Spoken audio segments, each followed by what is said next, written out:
नंद घर आयो गोपाल, बाजे रे देखो थाल, बीरज में लड़ुआ बटे। आप सभी को जन्माष्टमी की बहुत बहुत शुभकामनाएं। जन्माष्टमी के दिन लड्डू गोपाल का जन्म कराया जाता है और खीरे से जन्म कराया जाता है। खीरे से जन्म कराना लड्डू गोपाल का बहुत ही शुभ माना जाता है।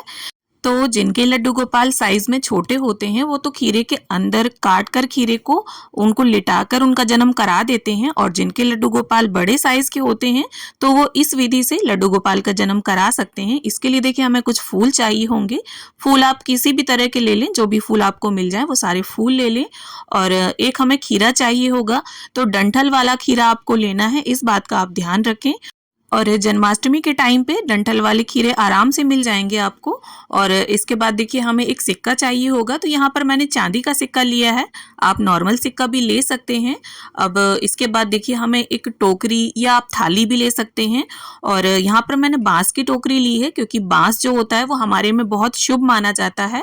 बांस को वंश वृद्धि का सूचक माना जाता है, तो आप इस तरह बांस की डलिया भी ले सकते हैं, या फिर पूजा की आप कोई भी थाली या प्लेट ले सकते हैं।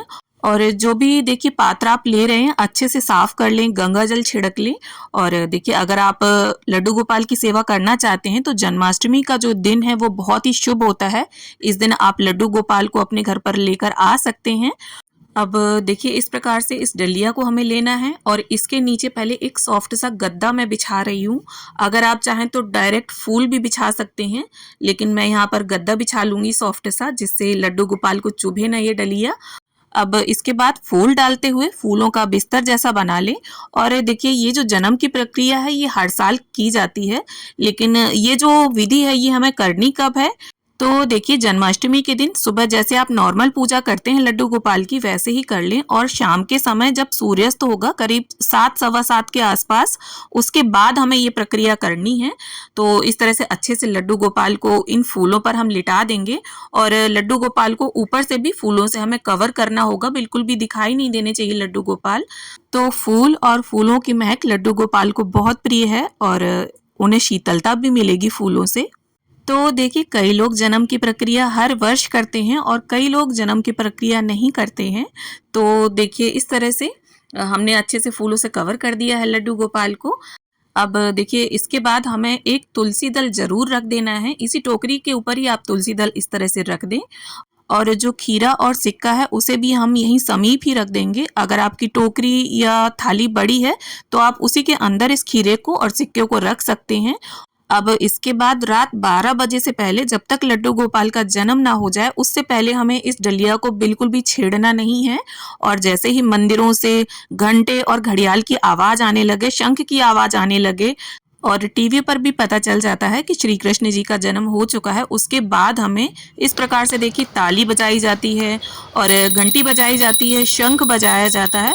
तो आप ताली, गरुड़ घंटी या शंख बजाकर, या कहीं पर देखिए थाली और चम्मच को बजाया जाता है जब बालक का जन्म होता है, तो ये बजा सकते हैं आप।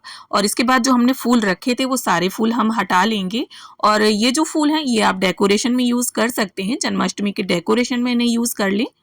और देखिए जब आप फूलों को हटाएं तो हड़बड़ी में नहीं, बहुत प्यार से, कोमलता से, जैसे हम एक बालक की, एक शिशु की जो सेवा में भावना रखते हैं, बिल्कुल उसी भाव से लड्डू गोपाल की जन्म की ये विधि हमें संपन्न करनी है। अब इस तरह से देखिए बहुत ही प्यार से, आराम से लड्डू गोपाल को हम इसी गद्दे के ऊपर बिठा देंगे। तो इस तरह से देखिए लड्डू गोपाल का हमारे जन्म हो गया। नंद के आनंद भयो जय कन्हैया लाल की, हाथी घोड़ा पाल की जय कन्हैया लाल की। अब इस तरह से हमें ये खीरा लेना है और सिक्के से सीधे तरफ, जिस तरह से घड़ी की सुइयां चलती हैं उसी डायरेक्शन में हमें काटना है खीरे को। और खीरे को देखिए सिक्के से ही काटना है, चाकू से या किसी भी धारदार चीज से हमें इसे नहीं काटना है।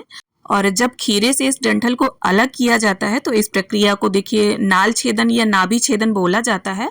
तो ये जो ऊपर वाला ये जो डंठल वाला हिस्सा होगा, सिक्का आप रख लीजिए अपने पास, और खीरे के डंठल वाले इस हिस्से को गमले की मिट्टी के अंदर आप दबा दीजिए और ये जो बड़ा हिस्सा है इसे देखिए परिवार के सभी लोग भोग प्रसाद के रूप में ग्रहण कर सकते हैं। और देखिए अगर आपकी फैमिली बड़ी है तो आप 2 खीरे भी रख सकते हैं। अब इसके बाद हमें एक शुद्ध पात्र लेना है और फूलों का और देखिए तुलसी दल का आसन देते हुए आप लड्डू गोपाल को इसमें विराजमान कर लीजिए। और अब हम लड्डू गोपाल को स्नान कराएंगे। तो आज का दिन बहुत ही विशेष है, लड्डू गोपाल का जन्मदिन है आज, तो उनकी सेवा भी कुछ विशेष रूप से होनी चाहिए।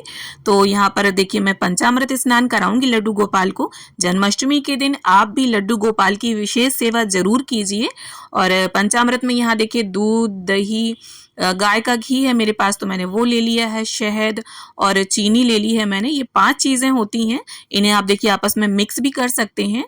और देखिए चीनी की जगह आप बूरा भी ले सकते हैं या चीनी को पीस भी सकते हैं। अब इसके बाद हमें 1 लोटा शुद्ध जल चाहिए होगा, तो सबसे पहले हम जल से स्नान कराएंगे लड्डू गोपाल को।